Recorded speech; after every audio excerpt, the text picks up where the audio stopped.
Olá, você que está acompanhando a Atibaia TV, hoje temos o prazer novamente de estar recebendo aqui em nossos estúdios a terapeuta Regiane Glasham. Regiane, obrigado por ter vindo, a sua presença. Né? Eu que agradeço. É sempre muito bacana a gente estar com pessoas experientes, pessoas que sabem tão bem sobre os assuntos que a gente acaba abordando aqui. Hoje conversaremos com a doutora Regiane sobre um assunto abordado na última novela, né, que gerou grande repercussão, que é a alienação parental. Afinal, doutora, o que é alienação parental? Alienação parental é quando um dos cônjuges acaba fazendo com que a criança, com o filho ou os filhos, interprete qualquer comportamento do parceiro ou da parceira como algo que vá lhe causar dolo ou dolo a um dos pais. E não precisa ser feito só pelo pai ou pela mãe, pode ser feito pelos avós, pode ser feito pelos tios, ou seja, pessoas que estão ligadas diretamente, intimamente com a criança. Isso, doutora, com certeza o maior prejudicado é a criança. É a criança, né? A criança. Que tipo de sintoma isso pode estar no primeiro momento aparecendo, que pode ser detectado até por uma pessoa externa que está acompanhando, né? Porque muitas vezes o casal ou o ex-casal, né, envolvido na briga, né, ainda de separação, na briga de diferenças, né, ou estando casados ainda, né, a alienação ela pode acontecer, inclusive, acredito eu, enquanto o casal ainda está formado. Sim. O que isso pode apresentar para a criança? Como que ela reage com relação a tudo isso? Eu acho que antes de chegar a isso, a gente precisaria entender que em briga de marido e mulher a gente não mete a colher, e muito menos os filhos. Então os filhos deveriam ser poupados desse momento de conflito relacional que existe entre o homem e a mulher, o parceiro e sua parceira, né? O entendimento deveria acontecer civilizadamente entre os dois. Bem, isso não acontecendo, existe uma grande repercussão para a criança ou para as crianças. E uma série de sintomas podem acontecer. Então, desde o retraimento social, então a criança começa a se isola na escola, não quer mais ter atividade com os amigos, não quer descer para o parque, quer ficar mais presa dentro do quarto, fica numa comunicação muito mais alienada, ela com ela mesma, então ela com a televisão, ela se entristece, ou ao contrário, aquela criança que era tranquila, de repente ela adota um comportamento agressivo, irritável. Então, a criança, ela pode, quando ela está sofrendo dentro do seu mundo interno, tanto ela pode ter uma reação de extrema introversão, como de extrema irritabilidade. E aí outros sintomas e outras doenças começam a aparecer a seguir.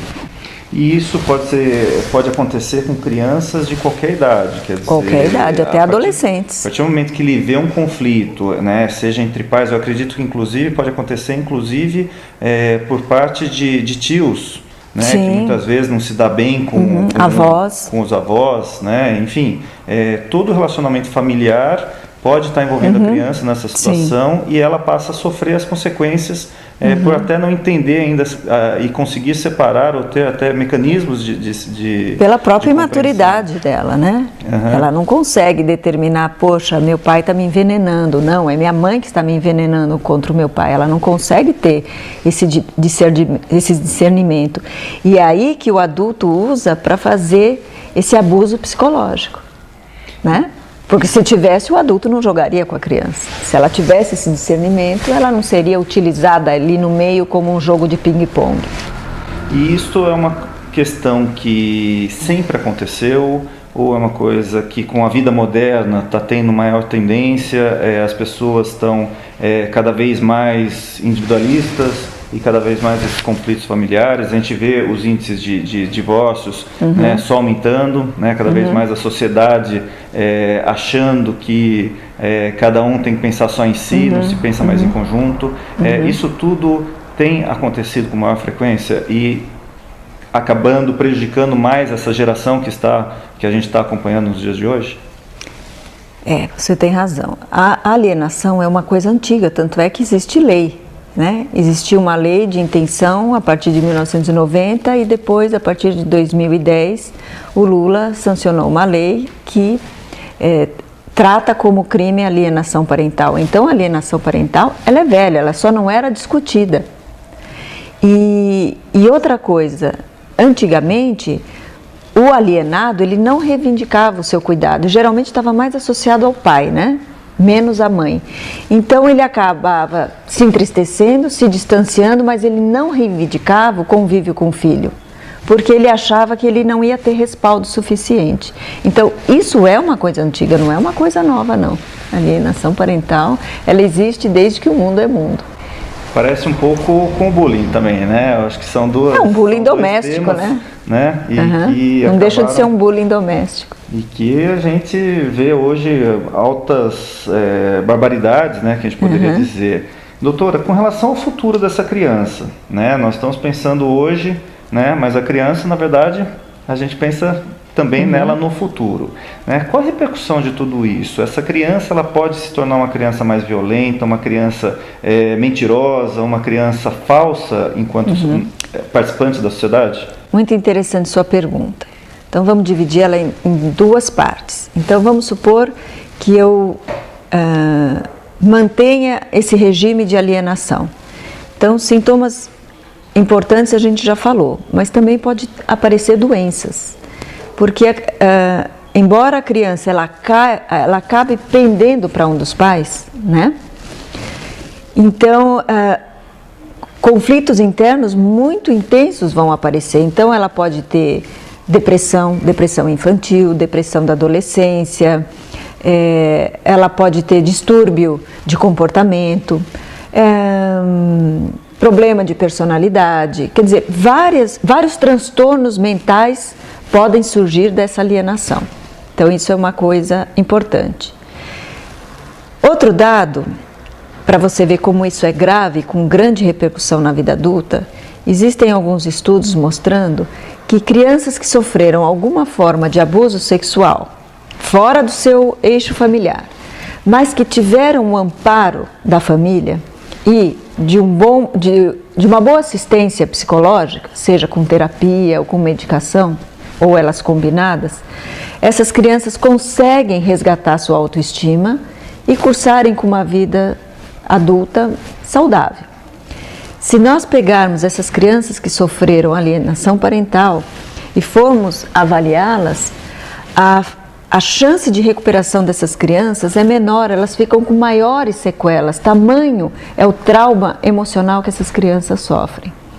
Então, se elas não sofrerem a intervenção, o apoio, essas crianças elas podem no futuro se tornar alienantes, assim como seus progenitores, porque elas aprendem pelo exemplo que é assim que se lida com a vida.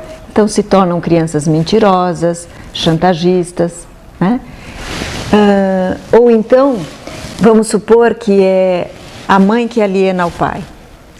Isso pode fazer com que, se ela não tenha esses problemas que nós comentamos agora, mas que ela passe a olhar os homens de uma forma muito diferente. Todos os homens são inconfiáveis. Todos os homens, eles são difíceis de serem amados, respeitados, porque todos eles vão simbolizar, entre aspas, partes do meu pai. E vice-versa, né? Se o pai fizer isso com a mãe. Então, o acometimento na mente e no emocional dessa criança é extremamente deletério. A gente até conversava aqui antes de estarmos gravando, né? A questão dessas mudanças, né, da sociedade, né? Antes nós tínhamos casais que muitas vezes com brigas, né? Eu acho que enquanto o ser humano, desde que ele existe, eu acho que existe o conflito, né? Existem as diferenças, e a gente estava comentando com relação à sociedade atual, onde os casais acabam casando, né? Muitas vezes de uma forma inconsequente, acabam tendo filhos, né? E num segundo momento descobrem, né, de que aquele relacionamento vai dar mais certo, ou de que é melhor estar sozinho, né, ou que sozinho você vai ter menos cobrança, menos aborrecimento, e os casais acabam se desfazendo, né? Só se esquecem de um pequeno detalhe, ou de pequenos detalhes, né, que são detalhes que que são exatamente os filhos. As crianças. E as crianças, e enfim. Também outra situação de casais que muitas vezes são separados já, cada um com os seus filhos, né, frutos de outros relacionamentos, e acabam se juntando e formando novas famílias. Né? Enfim, existem situações diversas, né, acho que das mais diversas possíveis, onde essas crianças, né, acabam sendo penalizadas, né, em virtude dessas escolhas que os seus pais, né, que seus genitores acabam escolhendo. Doutora, assim, me parece uma situação sem solução, né? Ou ela existe, né? Qual que é o caminho possível, né, para que isso, que a gente está vendo cada vez uma sociedade mais conflitante, né? Como tudo isso a senhora enxerga que isso possa ser revertido no futuro? Veja, não é a separação em si, o ato do pai e da mãe se separarem, que causa dolo à criança. O que causa um grande transtorno psíquico ou emocional na criança é como essa separação se deu. Então, se existe pelo menos a disposição interna desse casal em fazer uma separação respeitosa, onde exista pelo menos o diálogo, essa criança entende que ao mesmo tempo que esses pais se respeitam, isso reverbera para ela. E ela passa a respeitar seus pais e a sociedade onde ela vive. Agora, se dentro dessa relação existe esse tumulto, existe a raiva, existe a agressão, existe o desejo de destruição do outro, como que ela pode perceber que essas pessoas que teoricamente deveriam transmitir amor para ela, seriam as que mais causam desabono para ela, ou entre si. Então é o que a gente costuma dizer, né? A melhor forma da gente conduzir a criação, a educação dos nossos filhos é pelo exemplo. Então, se eu vejo, se aqueles que são grandes não me mostram como é que eu lido com o mundo, como é que eu posso desenvolver essas capacidades sozinho? E cada vez mais a questão material, inclusive, interferindo nesse sentido, né? Porque a gente acompanha as grandes brigas, né, normalmente de pós-casamento, são com relação aos bens materiais, né? E se esquece dos principais bens, que são os bens eternos, né? Aqueles que não são... Criança gosta muito de tecnologia, não dá pra gente negar, porque ela é extremamente atraente. Mas criança gosta muito mais de amor, carinho e respeito. E doutora, muitas vezes a gente vê que a criança, quando ela é pequenininha, ela sofre realmente uma série de abusos nesse sentido, né? Mas a partir do momento que ela cresce, ela também começa a perceber, ou tem a possibilidade de perceber, até com a maturidade da vida e tudo mais, disso que está sendo feito contra ela, né? E muitas vezes ela acaba se voltando contra, né, o pai ou a mãe que está fazendo essa alienação. O que ela faz normalmente? O que isso acaba repercutindo nessa formação da criança? Como ela age nessa maneira? Enquanto criança é difícil que ela tenha essa percepção, porque ela ainda está extremamente manipulada, né? Isso passa a aparecer mais quando ela se torna adulta, que ela vai atrás de um dos seus genitores, que ela tenta buscar, reconhecer a sua verdade. E aí ela descobre que aquele pai que se afastou, não se afastou porque não gostava dela, porque realmente tudo que a mãe dizia era verdade. Simplesmente porque houve um abuso de autoridade, de mentiras, de faltas de verdades, né? E aí ela percebe o quanto ela foi alienada. Só que você imagine anos sob alienação. Então, foi como eu mencionei anteriormente. É possível resgatar a autorreferência num abuso sexual. Numa alienação parental, a sequela ainda é maior, é muito maior. Então, o que acontece na maior parte das vezes é que essa criança que se tornou adulta, ela fica com raiva daquele que alienou e ela tenta reconstruir o vínculo com aquele que foi alienado, no caso ela e o pai ou a mãe. Ela tenta reconstruir, mas o vínculo nunca se torna o mesmo, né? E aí ela fica sem chão, né? Porque ela percebe que durante anos da vida dela, ela teve um hiato com aquele que ela acreditava que era um suposto agressor, um malvado, um vilão.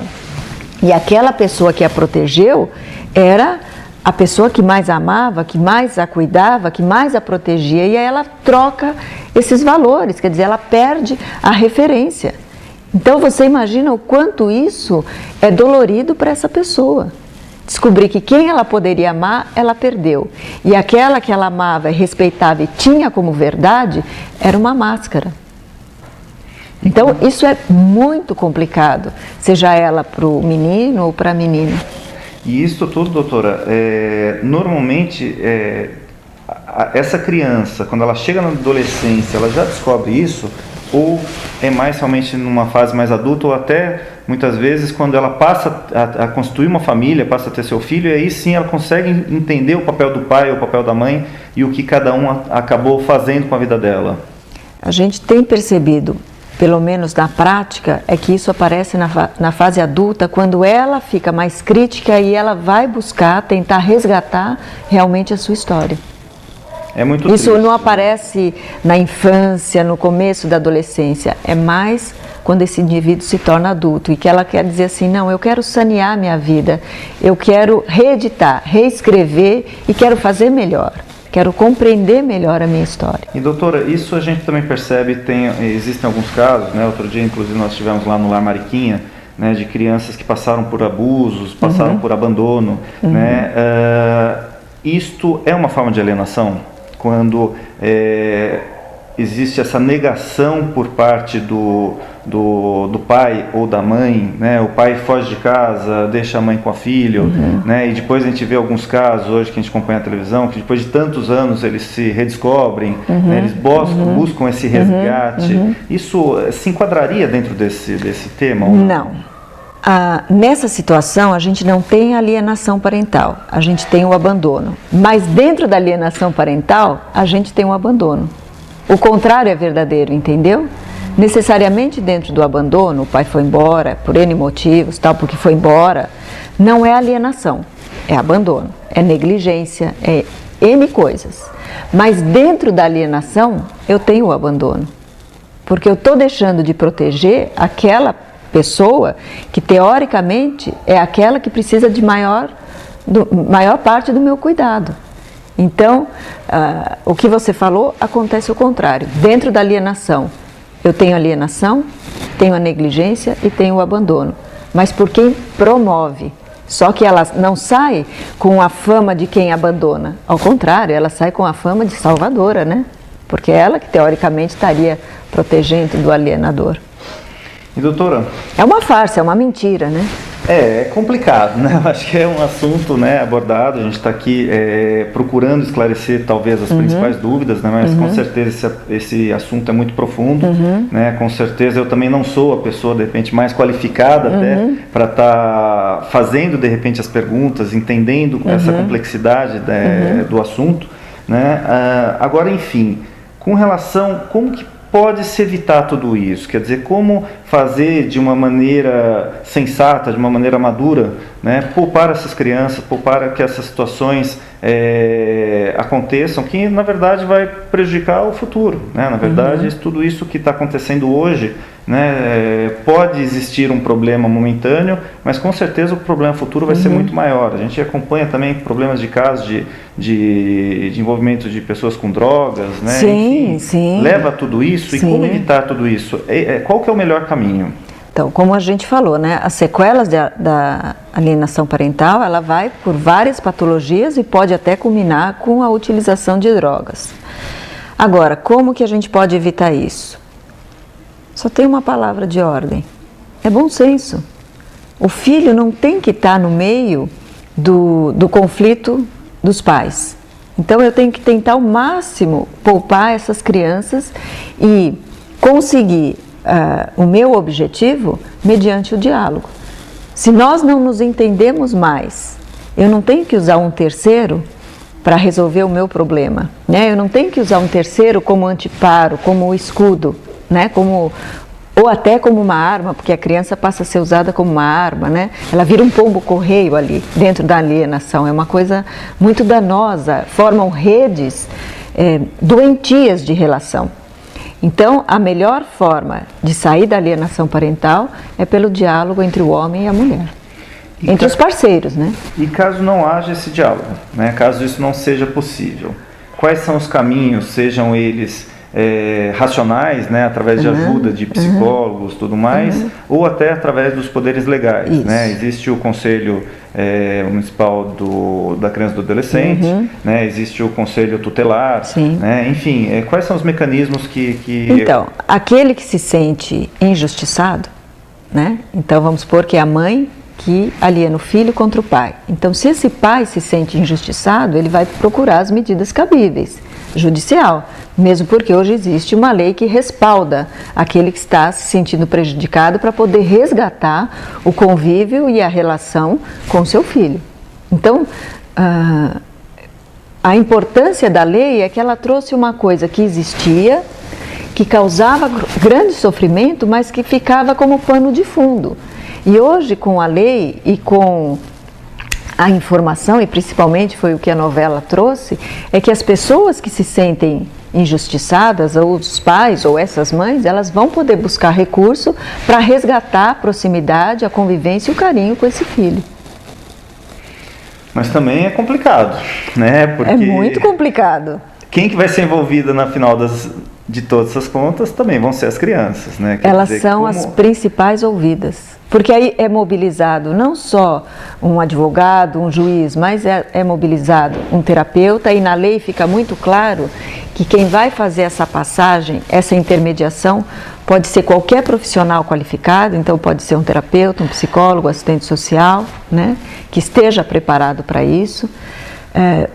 Às vezes é necessário a intervenção de um médico psiquiatra para avaliar as partes, avaliar essa criança, avaliar o quanto esse indivíduo que foi alienado, ou esse pai ou essa mãe está comprometido emocionalmente, e uma rede de apoio que vai favorecer o encontro desses dois, entre aspas, perdidos, né? Que foi a criança e o seu pai ou a sua mãe, porque se perderam nas relações, né? Muito bem, doutora. A gente está aqui finalizando, né, o programa, né? Eu acho que alguns assuntos foram abordados, né? Você que nos assistiu, que vive esses problemas na sua casa, né? Se quiser enviar perguntas, enviar sugestões para que a gente possa abordar, aprofundar muitas vezes algum assunto que a gente não conseguiu aqui nesse momento estar abordando, né? Eu peço para que você entre aí no Facebook, envie sua mensagem, né? E a gente vai estar repassando para a doutora. E um prazer em responder. Para que tudo isso fique muito claro, tá? A gente não tem aqui o objetivo de resolver o problema, né? A gente está aqui procurando trazer informação e tentar eliminar um pouco algumas dúvidas que podem estar existindo aí na sua cabeça, né? Dentro da sua própria família. Tá? Então a gente agradece mais uma vez a presença da doutora, né? Esperamos tê-la mais vezes aqui na Atibaia TV, é sempre muito rico, é muito bacana a gente ter a sua presença, e você que está assistindo a Atibaia TV, a gente agradece também a sua participação, agradece o seu tempo que você está aqui despendendo com a gente, e esperamos vê-lo novamente no próximo programa.